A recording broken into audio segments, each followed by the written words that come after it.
Turabasukije mwese kuri channel Christian TV 1. Voilà, nous vous saluons tous, chers groupes. Kuri channel yacu ya Dawa Bon Voyage. Voilà, nous vous saluons via notre chaîne Dawa Bon Voyage. Tubazaniye imiti myinshi kandi ivura indwara nyinshi. Voilà, nous amenons les différents médicaments qui pourront vous aider. Nk'uko abantu bavuga ikinyarwanda babidusabye ngo tuzabagezeho imiti mu rurimi rwo bumva.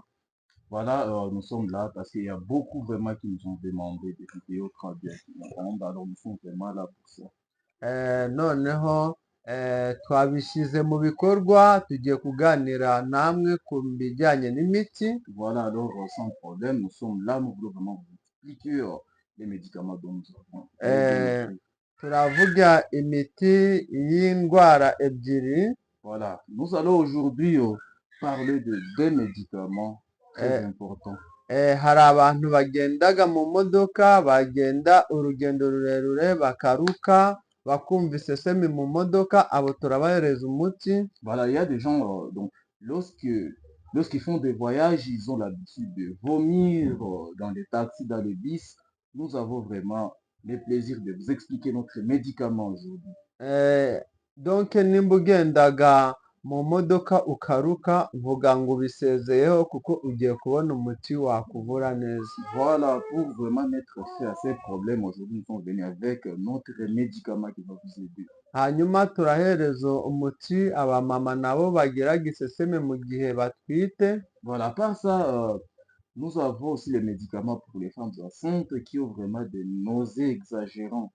Nimba ujya utwita ukagira iseseme ugatangira guciragura ukumva ibiryo urabyanze warya ukaruka, tugiye kuguhereza nawe umuti. Voilà, il y a aussi des gens qui ont des problèmes de vomissement. Parfois, ils choisissent des aliments pour prendre. Nous avons aujourd'hui pour vous une explication de notre médicament. Kanze mbabwire ko uno muti ndi kugira mfasha abantu, donc abantu wenda baba batishoboye, abantu baba bafite bazi agaciro k'umuti, niho ndi guhereza kwa juu kuko watu wengine ananitaka naanza niambia maneno sijue, donc iko na uwezo ya kuuza dawa. Wewe wende uza, mwenye anayua mafaa ya hii mafundisho, yeye afuate wenyewe, ninamwambia dapone. Et voilà, nous vous espérons bien et nous savons très bien qu'il y a des gens qui prennent en considération les médicaments. Vraiment, veuillez bien aussi. Noneho kanze dutangirire ku bamama bajya bagira icyo kibazo cyo kuruka mu gihe batwite. Voilà, premièrement, nous allons commencer avec notre médicament de femmes enceintes qui ont ces problèmes de nausées, de vomissements vraiment exagérants. Noneho turabahereza umuti kandi mwizere ko mugiye gukira mu izina rya Yesu. Voilà, nous espérons vraiment par la grâce de notre Seigneur Jésus-Christ, avec notre médicament, vous serez guéris. Ku bantu badusabye ko tubashyirira mu rurimi rw'ikinyarwanda, kwa watu wenye walituombaka tubatire mu lugha ya Kinyarwanda, tubabwire ko numara kumva ino video uhite utera comment kandi uyipartage cyangwa uyisangize n'inshuti n'abavandimwe bakuri hafi. Et voilà, nous vous demandons une chose pour tout le monde qui va suivre cette vidéo. Nous vous supplions vraiment de bien vouloir aimer, commenter, partager cette vidéo au maximum. Nuko rero ubwo tugiye kubahereza umuti. Et voilà, nous voulons vous expliquer notre médicament. Ubwa mbere umumama utwite bimusaba ko ajya anywa icyayi. Voilà, d'abord nous demandons à toutes les femmes enceintes de chaque fois prendre du thé. Icyo cyayi cyo azajya anywa ntabwo ari buri cyayi, ariko ni icyayi cya tangawuzi. Voilà, le thé qu'une femme enceinte est en train de prendre, ce n'est pas autre chose que le thé du tangawuzi. Noneho tangawuzi nayo kire yayo yuzajya ufata. Voilà, et les mesures que tu es en train de prendre à travers ce thé du tangawuzi, les voici. Ni nko gufata nkuko kidole moja, donc hari ibyo ntazajya amenya mu rurimi rw'ikinyarwanda mbishyire mu Giswahili, kama vile kidole moja iko na parti tatu, moya, mbili, tatu. Donc, tu prends un tangawizi qui a cette dimension, voilà, d'une doigt, bien sûr. Et Donc puis, divisé par 3. Par 3, ouais. Donc kidole parti tatu, ukamate parti moya, ile mezire ya aka ka parti kama hivi ngizi nafanya njo mezire ya ile tangawizi yenye utakuwa natokotesha. Voilà, avec un tangawizi qui a une mesurette d'une seule doigt divisé par 3, donc tu prends une seule partie que tu vas utiliser. Expliquez-nous. Noneho iyo niyo tangawizi uzajya ukoresha, ni ukugafata ukagakatakata uduce dutoya dutoya, hanyuma ugateka mu ivere ry'amazi, ugatekana n'amazi gangana n'ivere rimwe.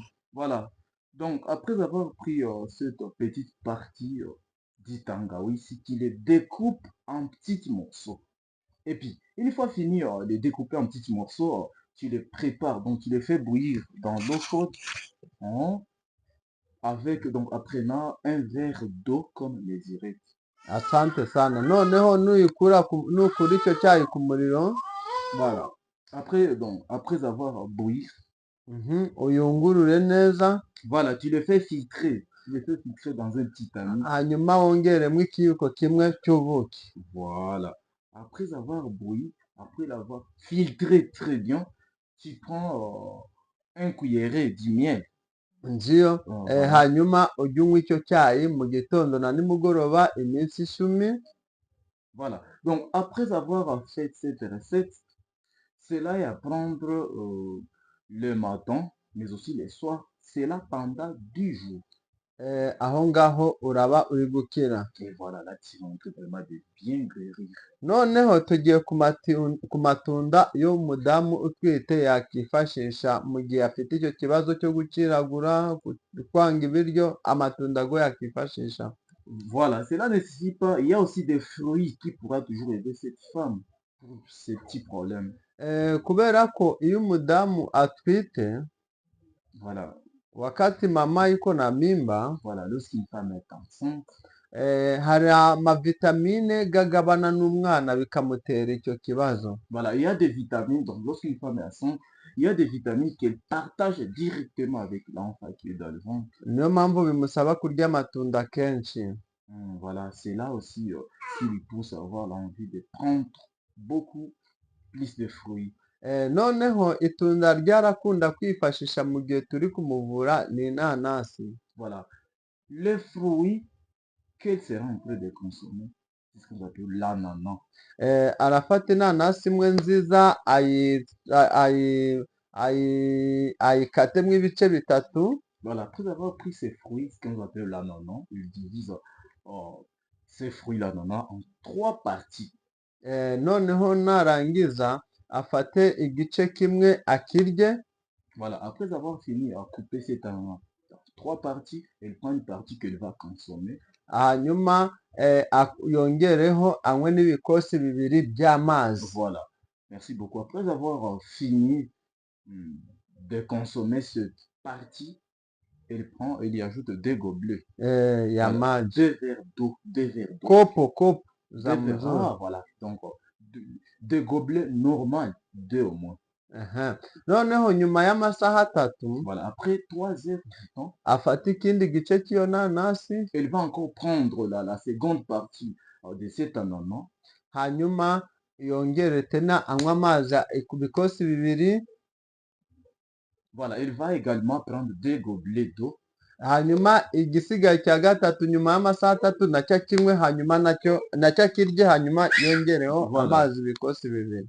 Merci beaucoup. Après avoir pris cette deuxième partie de l'ananas, après encore 3 heures, elle va prendre la troisième partie de cet ananas qu'elle va encore consommer. Après avoir consommé ça, elle va prendre encore 2 gobelets d'eau qu'elle va ensuite avaler. Hanyuma uwo munsi ntarye, ararya nijoro umuceri hamwe n'inyanya. Voilà. Cela ne suffit pas, toujours en suivant ces mêmes rythmes. La nuit, elle va au moins consommer le diri avec la nyanya. Voilà. Nyanya. Sasa noneho uwo munsi ntaze kurya ibiryo, nijoro tuba ari hararya. Donc Voilà. mchana Mhm. asikule chakula, usiku njo afanye nini? Njo akule chakula. Donc, il est conseillé toujours à faire ces mêmes pratiques pour cette femme de chaque fois bien prendre le repas. C'est une maladie. Noneho tuvuye ku mudamu, Voilà. Continue. tunatoka kumumama mwenye anakuwaka na ile shida ya kutapika wakati iko na mimba, anatematima, anakatala chakula, ule tunamutoka yako. Kama ile shida yako inazidi, umetumia dawa lakini ile shida yako haiishe, utaweza kutuandikia ndani ya komantere. Voilà, là nous venons de vous expliquer, donc pour une femme enceinte qui a l'habitude d'avoir des nausées, des vomissements vraiment qui sont exagérés, donc nous venons de vous expliquer les recettes différentes de prendre régulièrement pour sa santé et celui de l'enfant. Si une fois de prenez cette recette et que cette recette n'arrivait à avoir d'effet, elle est priée de bien nous écrire dans les commentaires. Ok, merci beaucoup. Noneho tugiye ku bana bafite ku bana, abamama, abapapa, abasaza bafite ikibazo cyo kugenda mu modoka urugendo rurerure bakaruka. Voilà. À cela ne tient, nous avons aussi un remède vraiment qui est sûr et exact pour toute personne, jeune, vieillard.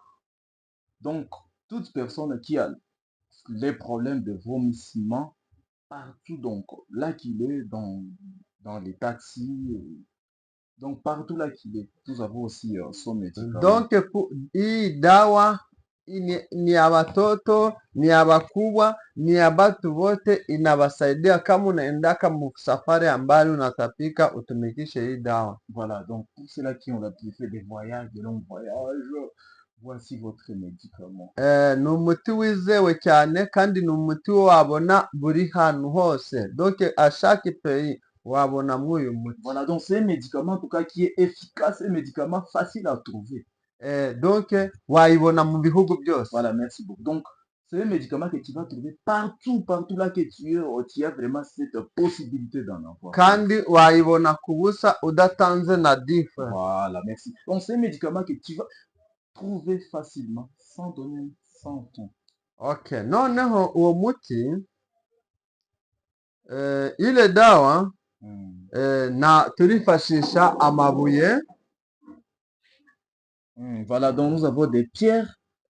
Gano mabuye go muri kureba hano, nizere ko wagabona buri hantu hose mu bihugu byose. Voilà, donc nous avons des pierres là-bas, des pierres que tu peux trouver partout là que tu sois. Ok, donc gano mabuye ntago ari ubupfumu.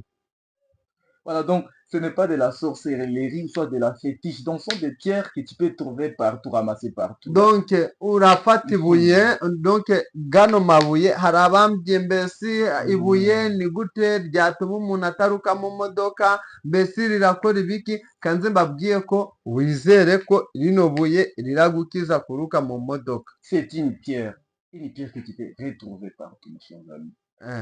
Devez bien suivre comment l'utiliser.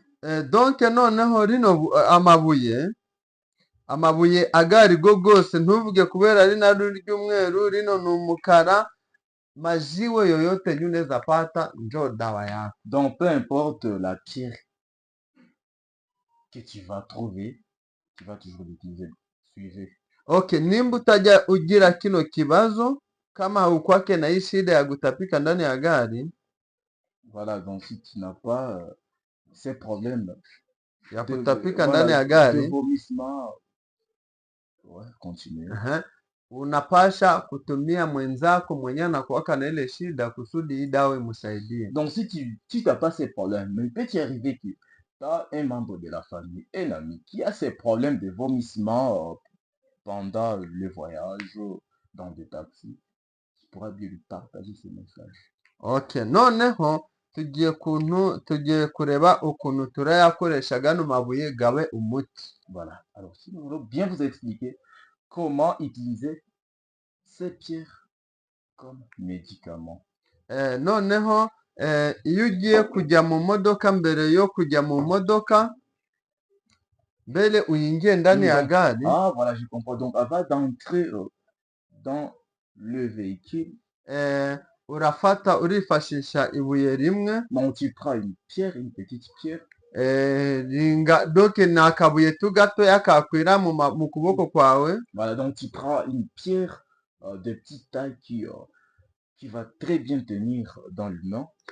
Donc yaba umwana agafata donc akaba arashobora gufata gatoya katakuremereye donc kajijiwe tu kamwende kadogo tu kenye unaweza kamata bila shida. Et voilà, donc tu prends une petite pierre en tout cas facile à tenir dans le main, que tu sois enfant, papa ou je sais pas qui.